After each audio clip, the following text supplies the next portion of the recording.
We're at the beginnings of what could be the first important power struggle in the Trump administration. Now, we don't know for sure, we're just seeing the early signs of it, but all of the craziest, kookiest people in the government seems to be jockeying over who's actually in control. Now, Elon Musk wants to be in control, and there's a good case to be made that he is. And so he tried to increase that, tweeting, consistent with President Donald Trump's instructions, all federal employees will shortly receive an email requesting to understand what they got done last week. Failure to respond will be taken as a resignation. So I don't know if you and your job have to do like these sorts of reviews or whatever.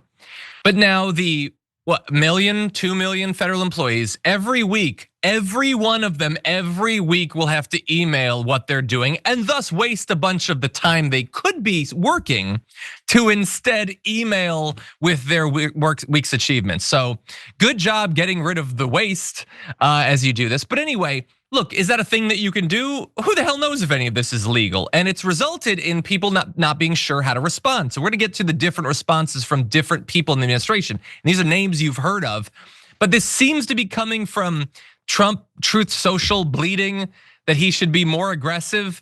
And then Musk responds, "Will do, Mr. President."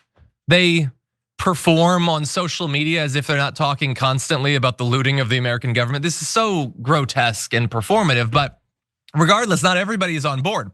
So Tulsi Gabbard and Kash Patel, neither of whom should have any job in the US government, but unfortunately they do. They've told their staff, don't respond to that request for emails. You don't actually have to do that. And it's not just them. The CDC, FEMA, the IRS, the National Oceanic and Atmospheric Administration all told their staff not to respond. The Department of Defense said that they're getting legal counsel now. The Departments of State and Energy told their staff to ignore for now at least. So you're probably wondering, okay, so that's a lot of organizations. They're all saying don't do it. Well, who is saying do it? RFK Jr. That's so far basically who it is. He says HHS should have to respond, and why not? These emails are just a fig leaf of a justification to mass fire more people. And RFK Jr. doesn't want people working in HHS. He doesn't want regulation. He doesn't want study. He doesn't want medicine or science generally. So why wouldn't he agree to all of this? But even inside of that, the acting director of the National Institutes of Health has told his employees not to respond, which means he could very well be fired any day now. We'll see about that.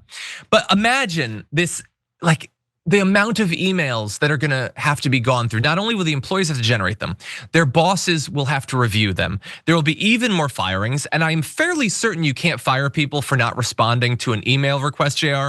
So all of this is insane in basically every way, but might be a sign of a civil war brewing against Elon Musk. What do you make of it? We'll see. They'll brush back over this as well too. I mean, there was the battles over the H-1B stuff, those promises. There was the people that were upset about what Elon told them on X and what he said he's gonna still do. I haven't heard a peep from those folks. This is what weakness is. So these folks may have a bit of a burst of confidence for a second, but as soon as someone says, okay, be calm, shut up, be quiet, go back to doing what I told you to do, they will. There's reasons why these Republicans that are in Congress are literally, reports have talked about how they are literally afraid of crossing Donald Trump, afraid, know all the things that he's doing, are concerned about the results of his actions, and then go, but I'm too afraid to do anything about it. This has been a part of getting enough cowardly, spineless people to be in places, even if they have a thought process of their own, they don't go to it. They go to this. So I mean, maybe at one point when they hand over Kash Patel, whatever it is he wants to go after, whatever political enemies he'd like to go after, they say, we'll give you this. Remember, we're letting you do Kash. We're letting you go ahead and be this unauthorized piece of garbage that goes after anybody you want. And go, oh, that's right.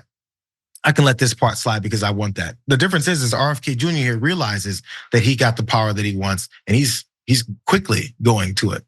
None of these people are trustworthy. They have no principles. That's the problem with unprincipled people. That's why you vet people on their principles beforehand, because even if it's on one subject, it's probably gonna be very unprincipled on the next 7. So when you're unprincipled, you're simply unprincipled. That's who they've got.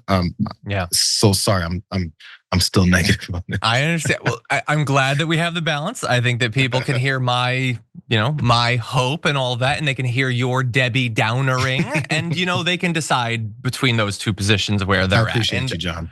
Almost certainly somewhere in the middle is probably the reasonable place to be.